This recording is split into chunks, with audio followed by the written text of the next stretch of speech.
Hello, friends. This is Dave Hurwitz, executive editor at ClassicsToday.com, here with an absolutely terrific, convenient, inexpensive, marvelous way to acquire all of Shostakovich's orchestral songs. It's this two-record set on Capriccio called Russian Romances. And if you're looking for it on Amazon, I'm telling you right now, just put in Shostakovich Russian Romances, and this will pop up. I just looked. It says they have 16 copies left, which is pretty cool. And now if this is the year 2786, I'm sorry. They may not have 26 copies or 16 copies or whatever I just said. However many copies left. But by then, I'm sure you'll be able to use whatever unbelievably super cool technology there is then in existence to implant the music directly into your brain, and you'll be in business.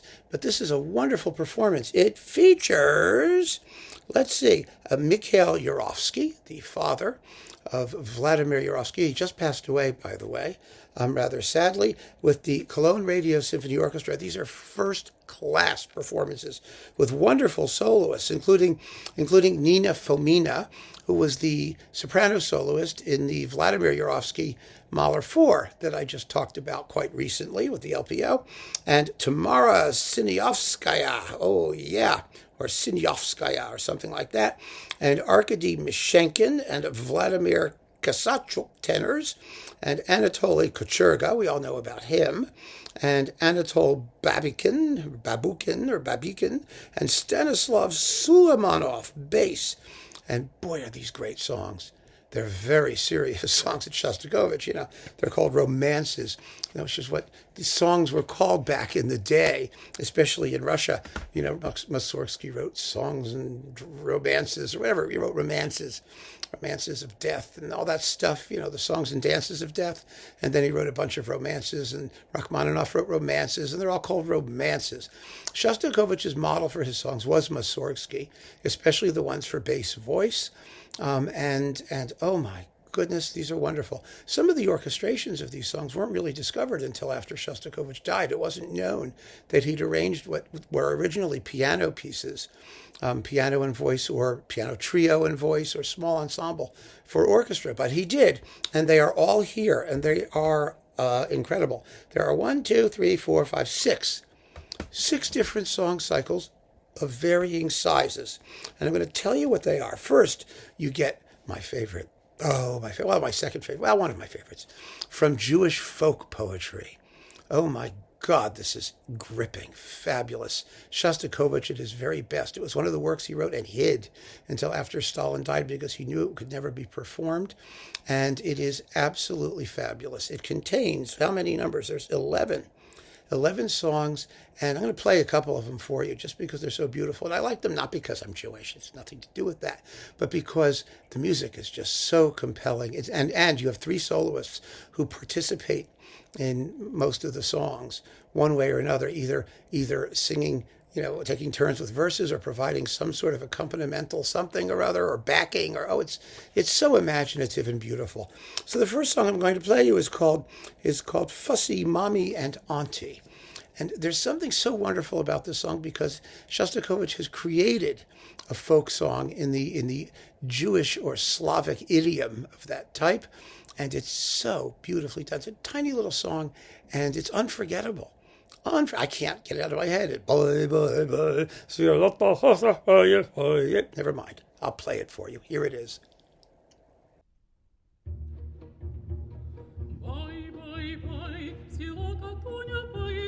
Привези нам курочку, чтобы не болеть зубочком.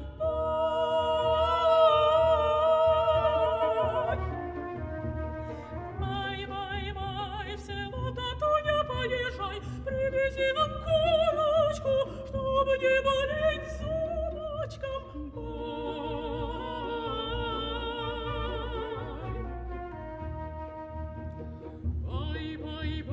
в село Татуня поезжай, привези нам уточку, чтобы не болеть грудочке.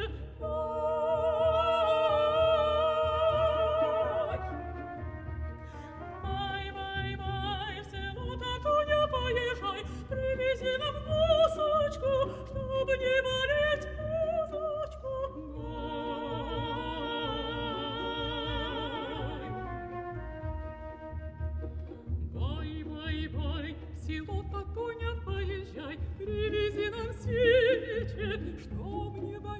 темечку,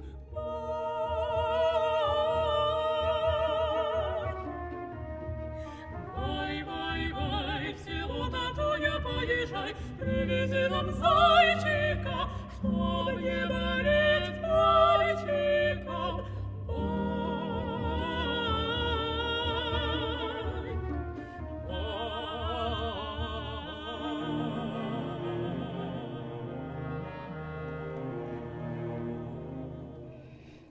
Isn't that great? I mean, get that one out of your head. And they say Shostakovich wasn't a melodist, but I don't think he borrows any folk tunes. He just writes in a particular style and does it so convincingly that you would think that they were borrowed folk tunes. Then the other one I want to play is the most gripping and barren and harrowing song in the cycle, Winter. It's about starvation and incredible suffering and misery. And boy, is this, it's heartrending. And you can hear in the distance of the opening of Abschied from Das Lied von der Erde. I mean, it's the clear model behind some of the sounds that you hear in these pieces. So here's just the opening of Winter.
Isn't it fabulous the way the two women imitate the moaning of the wind? And oh, gosh, it's great. Okay, so that's one. The next one we get is a masterpiece, the Suite After Poems by Michelangelo.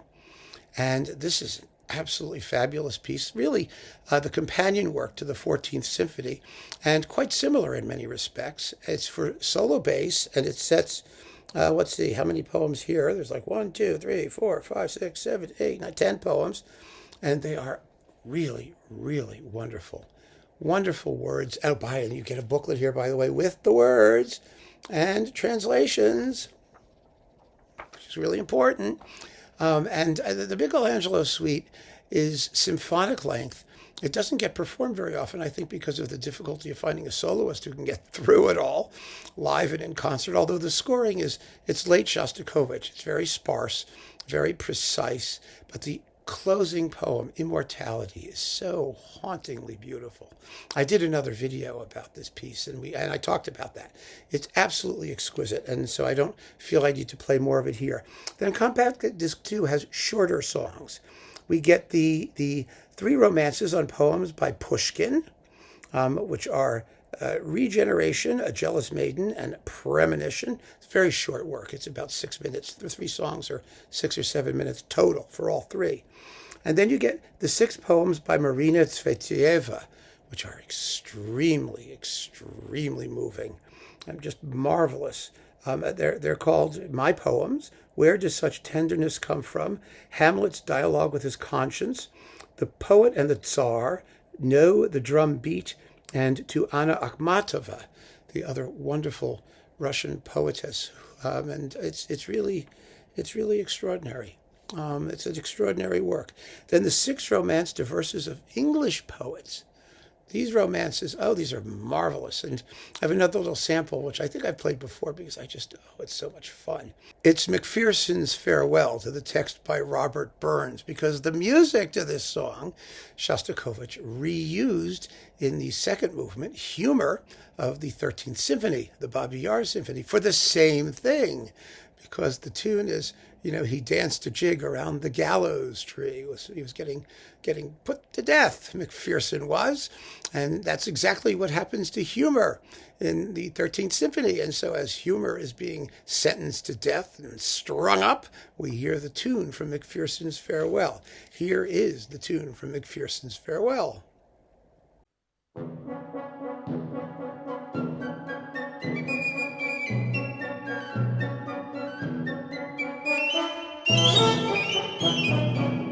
Весело, отчаянно шел к виселице он. Последний час, последний пляс пустился Mcpherson.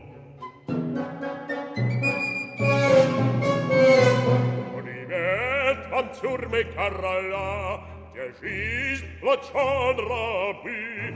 Меня сегодня ждет петля и гладкие столбы. Sound familiar? If you know the 13th Symphony, you will. Oh, it's just wonderful. And then finally, last but certainly not least, we get the 6 romances to words by Japanese poets. This is an early piece. It's only Opus 21. It's around the same time as the New Babylon, and the first piano concerto and that stuff. And these are gripping and very short little poems, couple minutes max. And the texts are love, and then before suicide. Boy, that would be something that Shostakovich would take up again later. An immodest glance, the first and last time, then love without hope, and finally, of course, why not, death. These are not the kind of songs you play for yourself when you're feeling cheerful and chipper. You just don't. They are very, very serious, but the performances are marvelous, absolutely marvelous. The sound is marvelous. They're available. They're inexpensive. It's a great way to complete your Shostakovich collection. It really is. So go for it. I recommend it very, very strongly. Thanks for joining me, friends. Keep on listening. See you soon.